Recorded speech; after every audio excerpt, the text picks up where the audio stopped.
Female names ہیں. لات اصل میں الہ کا مؤنث ہے، الہ معبود. عزا جو ہے وہ عزیز کا مؤنث ہے. تو یہ سب جو ہے انہوں نے اپنے خیال کے مطابق رکھ لیے.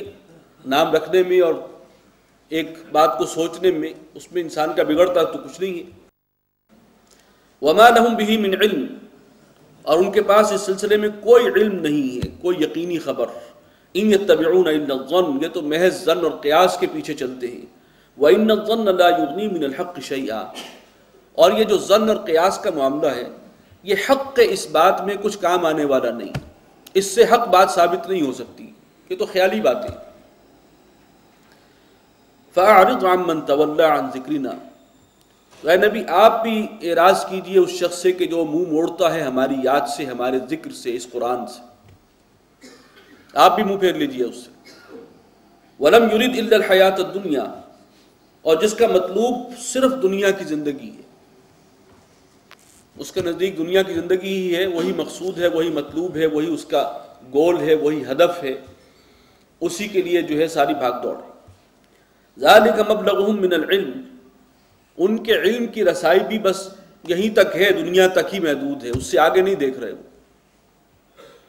یعنی بہت ہی سطحی علم ہے، بہت ہی محدود علم ہے، جسے کہتے ہیں کہ ناک سے آگے انہیں کچھ نظر نہیں آ رہا اپنی. تو یہ دنیا جو عارضی اور ناپائیدار ہے، اور اصل زندگی کے اعتبار سے تو اس کی کوئی حیثیت ہی نہیں ہے،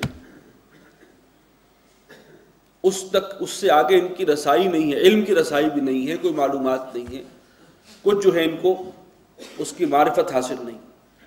ان ربک هو اعلم بمن ضل عن سبیلہ، یقیناً اے نبی آپ کا رب ہے وہی جو خوب جانتا ہے اس کو کہ جو بھٹک گیا اس کے راستے سے. وهو اعلم بمن اهتدى، اور وہ خوب جانتا ہے اس کو بھی کہ جو راہ ہدایت پر ہے، جس سے اللہ نے ہدایت عطا فرما دی ہے. وَلِلَّهِ مَا فِي السَّمَاوَاتِ وَمَا فِي الْأَرْضِ، اور جو کچھ آسمانوں اور زمین میں ہے سب اللہ ہی کا ہے، اس کی ملکیت ہے. لِيَجْزِيَ الَّذِينَ أَسَاءُوا بِمَا عَمِلُوا، تاکہ وہ برے عمل کرنے والوں کو بدلہ دے ان کی برائی کا. وَيَجْزِيَ الَّذِينَ أَحْسَنُوا بِالْحُسْنَى، اور نیک عمل کرنے والے، اچھے عمل کرنے والوں کو عمدہ بدلہ دے، بہترین صلہ عطا فرمائے. الَّذِينَ يَجْتَنِبُونَ كَبَائِرَ الْإِثْمِ وَالْفَوَاحِشِ، وہ لوگ کہ جو بچتے رہتے ہیں بڑے بڑے گناہوں سے اور بے حیائی کے کاموں سے.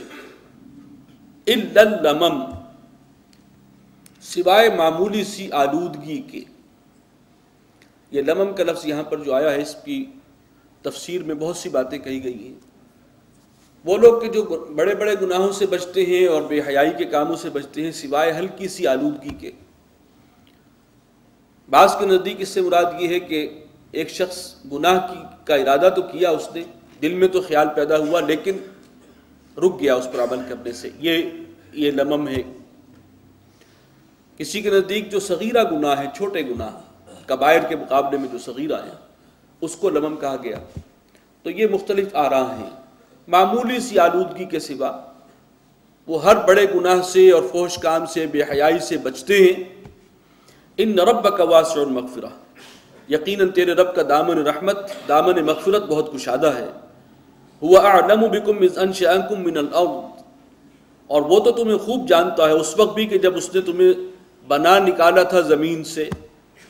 وَإِذْ أَنْتُمْ مَجِنَّةٌ فِي بُطُونِ أُمَّهَاتِكُمْ، اور جس وقت تم اپنی ماؤں کے پیٹوں میں جنین کی حالت میں تھے اس وقت بھی وہ تمہیں جانتا ہے، اس وقت سے بھی جانتا ہے. فَلَا تُزَكُّوا أَنفُسَكُمْ، تو اپنے آپ کو پاکیزہ نہ ٹھہراؤ. یہ نہ سمجھو کہ ہم ہیں مزکہ، ہمارا تزکیہ ہو گیا، ہم پاک صاف ہیں اور دوسروں میں عیب تلاش کرتے پھرو. هُوَ أَعْلَمُ بِمَنِ اتَّقَى، وہ خوب جانتا ہے اس کو کہ جو تقوی کی روش اختیار کرنے والے ہیں. تقوی کے اعتبار سے کوئی شخص کہاں ہے، کس مقام پر ہے، کتنے پانی میں ہے، وہ سب اللہ جانتا ہے. تو کوئی شخص یہ نہ سمجھے کہ میں بہت مزکہ اور مصفہ ہوں اور پاک صاف ہوں اور گناہوں سے محفوظ ہوں. یہ خیال آنا جو ہے یہ بھی اصل میں شیطان کی طرف سے ایک چوک ہے. اگر اسے اللہ تعالیٰ نے گناہوں سے بچایا ہے تو اللہ کا شکر ادا کرے، اسی کی توفیق سے یہ ہوا. اور اپنے اگر اس کو اللہ نے گناہوں سے بچایا تو اب وہ جری نہ ہو جائے کہ دوسروں کے گناہوں پر انگلیاں اٹھاتا پھرے. کوئی بعید نہیں کہ وہ گناہ جو ہے وہ خود اس میں بھی ملوث ہو جائے بعد میں. تو یہ ہے وہ اعلم بمن اتقی، وہ جانتا ہے اس کو کہ جو تقوی کی روش اختیار کرتے ہیں. افرأیت الذی تولی، کیا تم نے غور کیا اس شخص کی حالت پر جس نے منہ پھیر لیا. وَأَعْطَىٰ قَلِيلًا وَأَكْدَىٰ، اور تھوڑا سا مال دیا اور پھر رک گیا. یہ کون شخص ہے؟ اس کے بارے میں یہ کردار ہر دور میں ہو سکتا ہے، لیکن اس وقت ولید بن مغیرہ جو قریش کا ایک بہت بڑا سردار تھا مکے کا، جس کی بڑی جائیداد تھی طائف میں بھی، بہت صاحب حیثیت شخص تھا، مالدار صاحب حیثیت. اس شخص نے یہ بہت قریب آ گیا تھا ایک مرتبہ ایمان لانے کے. حضور صلی اللہ علیہ وسلم سے اس نے قرآن مجید سنا اور اس سے اثر لیا، لیکن اس کے ساتھیوں نے، اس کے حلقہ احباب نے جب دیکھا کہ یہ تو لگتا ہے کہ یہ اس پر بھی جادو چل گیا محمد کا صلی اللہ علیہ وسلم، تو پھر اسے جو ہے وہ اس کو گھیر لیا انہوں نے اور اس طرف جانے نہیں دیا. ایک شخص نے یہ کہا کہ اگر بالفرض چلو ان کی بات، محمد کی بات سچی بھی ہے صلی اللہ علیہ وسلم اور ہم غلط راستے پر ہیں، تو میں تمہارا ذمہ لیتا ہوں، تمہارے سارے گناہوں کا بوجھ میں اٹھاؤں گا، شرط یہ ہے کہ اتنی رقم تم مجھے اس دنیا میں دے دو. ایک بارگیننگ جو ہے وہ چل رہی تھی. تو یہ آپس میں سودا طے پا گیا. اس کی پہلی قسط تو اس نے ادا کر دی ولید بن مغیرہ نے، لیکن اس کے بعد جو ہے بقیہ قسطیں ادا نہیں کی. تو وہ آتا قلیلا واقدا، اس نے تھوڑا سا مال دیا اور پھر رک گیا. اس شخص کے کردار پر قرآن مجید نے سب سے زیادہ تنقید کی ہے، کرٹیسائز کیا ہے کہ یہ اصل میں مشرکین عرب میں، سرداران عرب میں قریش کا یہ منافق شخص تھا. یعنی اس کو اللہ تعالیٰ نے ایک طرح سے ایمان کی توفیق دے دی تھی، دل گواہی دے بیٹھا ہے، اس کا وہ بالکل قریب پہنچ گیا، بس اقرار کی کسر رہ گئی تھی، لیکن پھر وہ مال اور اس کی جو مفادات اور چودراہٹ ہے وہ پاؤں کی بیڑی بن گئی. تو اس پر ہی آگے بھی سورہ قلم میں بھی بہت سخت الفاظ میں اس پر تنقید کی گئی.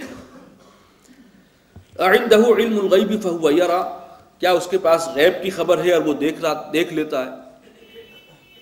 یہ اسی کی طرف اشارہ ہوگا کہ ایک شخص نے کہا کہ میں تمہارا ذمہ لیتا ہوں اور تم اتنے پیسے دے دو، گویا کہ ایسا ہی ہونا ہے وہاں پر.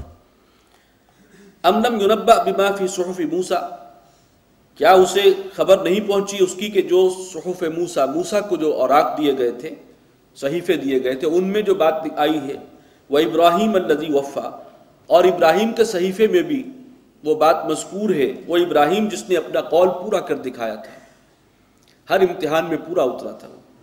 اللہ تزر وازرۃ وزر اخری، صحف موسیٰ اور صحیفہ ابراہیمی سب میں یہ بات درج تھی، اور قرآن مجید میں بھی ہے کہ کوئی بوجھ اٹھانے والا کسی دوسرے کا بوجھ نہیں اٹھائے گا. یہ کیسے انہوں نے آپس میں طے کر لیا کہ میں تمہارا بوجھ اٹھا لیتا ہوں، اور اس کے اوپر جو ہے سودے بازی بھی ہو رہی. وَأَن لَّيْسَ لِلْإِنسَانِ إِلَّا مَا سَعَىٰ، اور یہ کہ انسان کے لیے وہی کچھ ہے جو اس نے کمایا، جو محنت کی اس نے. وہاں پر آخرت میں اسے اس کی اپنا اجر، اپنا عمل وہی اسے ملے گا، اسی کی جزا ملے گی. یہ نہیں ہے کہ کسی اور کا عمل وہ لے اڑے، کسی اور کے نامہ اعمال میں سے کچھ حصہ جو ہے وہ اپنے میں شامل کر لے نیکیوں کا، اس کا کوئی امکان نہیں. اس آیت کا عام طور پر انطباق دنیا میں بھی کیا جاتا ہے. وَأَن لَّيْسَ لِلْإِنسَانِ إِلَّا مَا سَعَىٰ، انسان کے لیے وہی کچھ ہے جس کے لیے اس نے محنت کی ہے. لیکن یہاں پر سیاق و سباق میں اصلاً یہ آیا ہے آخرت کے. وَأَنَّ سَعْيَهُ سَوْفَ يُرَىٰ، اور جو اس کی محنت ہے وہ اس کو دیکھ لے گا. وہ تمام چیزیں جو ہے ریکارڈڈ ہیں، وہاں پر اس کو دکھا دی جائیں گی. ثُمَّ يُجْزَاهُ الْجَزَاءَ الْأَوْفَىٰ، اور پھر اسے بدلہ دیا جائے گا پورا بدلہ. وَأَنَّ إِلَىٰ رَبِّكَ الْمُنتَهَىٰ، اور یہ کہ تیرے رب ہی کی طرف ہے سب کا منتہائے مطلوب اور مقصود، وہی پہنچنا ہے سب کو. وَأَنَّهُ هُوَ أَضْحَكَ وَأَبْكَىٰ، اور وہی ہے کہ جو ہنساتا بھی ہے اور رلاتا بھی ہے، عذاب بھی وہ دے گا اور نعمتوں کی بارش بھی وہ کرے گا. وَأَنَّهُ هُوَ أَمَاتَ وَأَحْيَا، اور وہی ہے کہ جو موت دیتا ہے اور وہی ہے کہ جو زندہ کرتا ہے. وَأَنَّهُ خَلَقَ الزَّوْجَيْنِ الذَّكَرَ وَالْأُنثَىٰ، اور وہی ہے جس نے پیدا کیے ہیں جوڑے، ذکر بھی، انثیٰ بھی، مذکر بھی اور مؤنث بھی. من نطفۃ اذا تمنیٰ، ایک بوند سے وہی گندے پانی کی حقیر سے پانی